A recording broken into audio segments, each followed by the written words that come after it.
Shalom! Vamos então para mais uma aula. Hoje eu quero nesse momento cumprimentar a toda esta turma que está aí se desdobrando, né? E se inovando em uma nova modalidade, uma nova proposta de metodologia de estudo que é o IAD. E hoje nós vamos participar da nossa aula de patrística. Vamos então desenvolver nosso estudo de patrística dentro dessa proposta que estamos tendo de um estudo da patrologia. Hoje nós vamos nos direcionar à abordagem de Duns Scotus. Duns Scotus ele vai atuar durante os anos de 1265 até 1308. Ele é considerado uma das mentes mais brilhantes, mais perspicazes, né, da Idade Média, e que nos seus poucos anos de vida ele se torna um dos mais fecundos pensadores da Idade Média.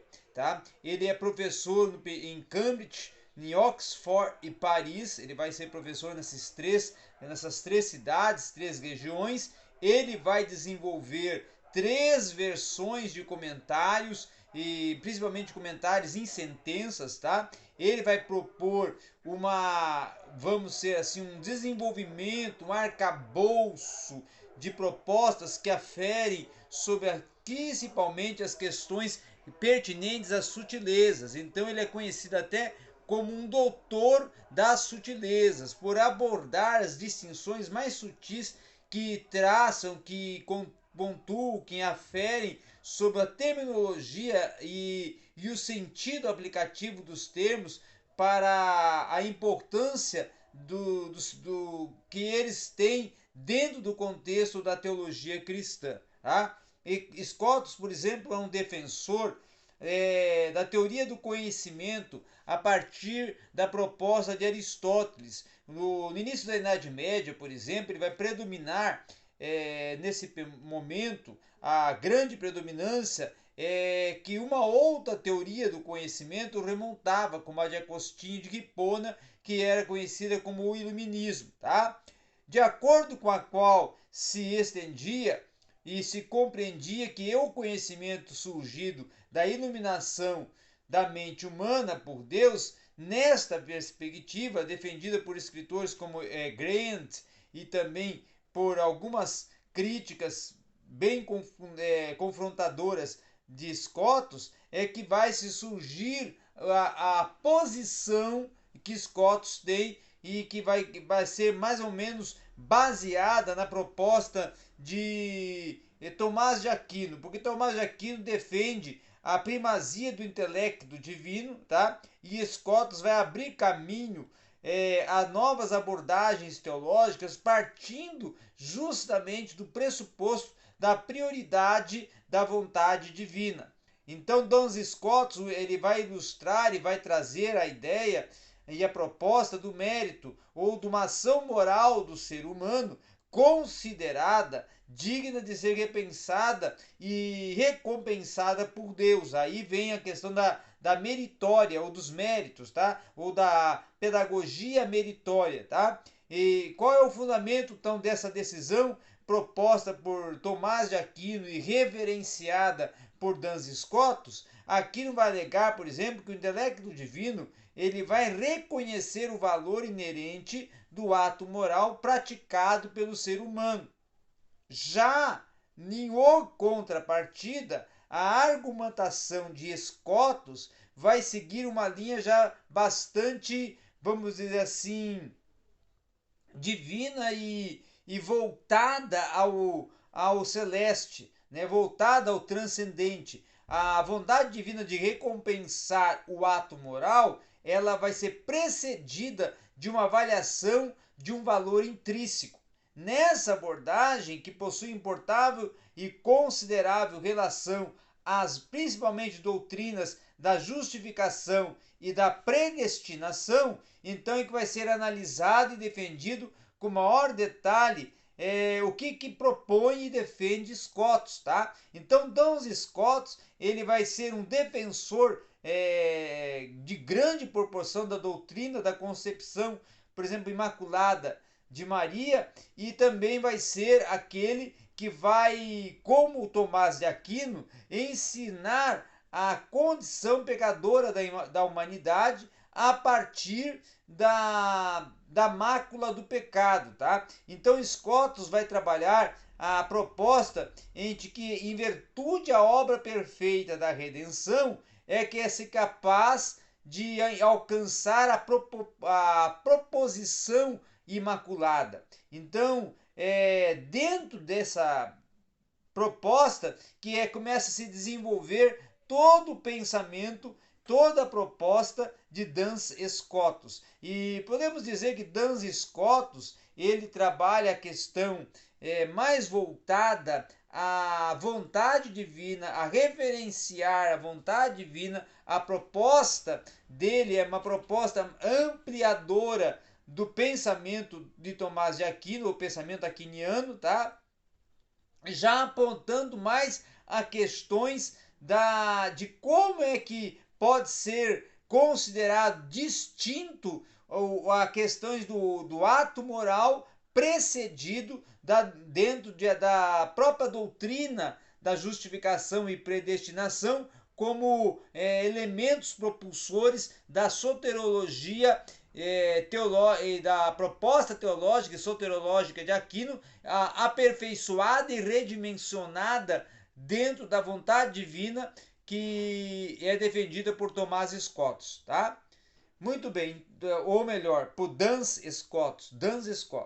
Agora nós vamos estudar e vamos nos voltar dentro dessa proposta que nós estamos desenvolvendo na aula de hoje dos pais da igreja e também, claro, da patrística. Nós já vimos sobre o Duns Scotus e agora vamos ver sobre Guilherme de Ockham. Guilherme de Ockham já vai ter uma influência nos anos de 1885 até 1347, tá? Então Guilherme de Ockham, em vários aspectos, ele pode ser considerado alguém que está trabalhando algumas linhas de argumentação que são interrelacionadas com a proposta de Scotus, tá? A sua defesa, por exemplo, ela é consistente de uma posição voluntariarista que estabelece uma primazia da vontade em relação ao intelecto divino e de particular importância nas questões das posições filosóficas da própria propensão da história da teologia cristã. Uma outra contribuição importante de Guilherme de Ockham é que ele vai ser considerado o príncipe da frugalidade, tendo em vista que ele trabalha mais questões voltadas a hipóteses, a propostas de uma essencialização da teologia da justificação, do ambiente da graça, da formatização, do desenvolvimento formatizador do pecado, da prática do pecado, e depois ele também vai trabalhar questões referentes principalmente a defender, né, a se tornar um defensor do nominalismo, tá? E em parte vai resultar e vai ser algo contraventor e que vai resultar em uma dialética entre dois poderes em que se distribui e se permite me compreender que Guilherme de Ockham está estabelecendo um contraste entre a forma como as coisas efetivamente são e a forma como poderiam ter sido. Tá? Então é um contraponto dialético, dialógico, em que ele vai desenvolver o que vem a ser e como poderia ter sido na concepção da coerência moral, da inteligibilidade, da perspectiva moralizante impetrada e defendida por Guilherme de Ockham, com uma discussão completa, inclusive, na proposta de uma contribuição decisiva da relação às discussões sobre os atributos de Deus como onipotência de Deus, as quais sempre estão, até os dias atuais, sendo relevantes e que são iniciadas dentro de uma proposta de debate a serem formuladas e absorvidas no contexto acadêmico pelas propostas teóricas não é? E os pressupostos de Guilherme de Ockham, tá ok? Na continuidade, nós vamos agora nos direcionar para Erasmo de Roterdã. Erasmo de Roterdã, considerado Desidério Erasmo, conhecido também por Desidério Erasmo, ele era geralmente considerado um dos mais importantes escritores humanistas do Renascimento. Inclusive, ele foi tido na primeira metade do século XVI como um profundo impactador da teologia cristã, tá? Através dos seus escritos e das suas propostas de comentários e observações em vários assuntos. Embora não fosse protestante em nenhum sentido do termo, ele se tornou um alicerce dos intelectual da reforma, tá? Sobretudo por meio da sua vasta produção editorial, que se inclui produção do primeiro texto impresso do Novo Testamento, que veio das mãos justamente do nosso Erasmo de Roterdã, tá? Do Erasmo de Roterdã. Outra questão que nós temos que também pensar, que em 1503 ele vai ser reeditado essa edição do Novo Testamento e depois vai ter outras duas reedições em 1509 e 1515, para vocês verem que a influência dessa proposta interpretativa e dessa tradução de Erasmo de Roterdã vai ter influência desde 1503 até 1515, tá? Então, outro fato importante também ser considerado que Erasmo de Roterdã ele vai desenvolver uma tese revolucionária e altamente atrativa de que a igreja da época poderia ser reformada mediante um retorno coletivo dos escritos dos pais da igreja. Tá?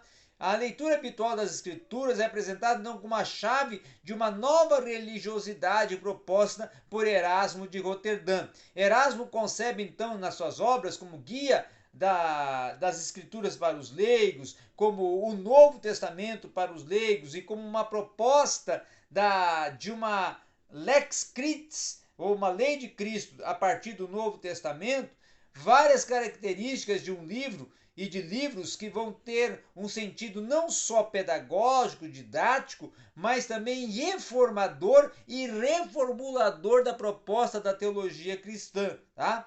Então, vamos poder dizer que Erasmo de Roterdã ele é um dos contribuidores para o progresso crucial da teologia no século XVI e a própria até consolidação do legado patrístico que vai começar a ser proposta a partir do século XVI como algo referencial dentro dos estudos teológicos propostos pela teologia cristã. Então, esses são os três pais da igreja que nós estamos hoje rememorizando seus atos e estando dando ênfase aos seus atos, tá? E claro que nós vamos continuar abordando outros, mas esses três, principalmente que abordamos hoje, traz um grande contributo, que é o Guilherme de Ockham, o Duns Scotus e o Erasmo de Roterdã, traz um grande contributo para o estudo da patrística.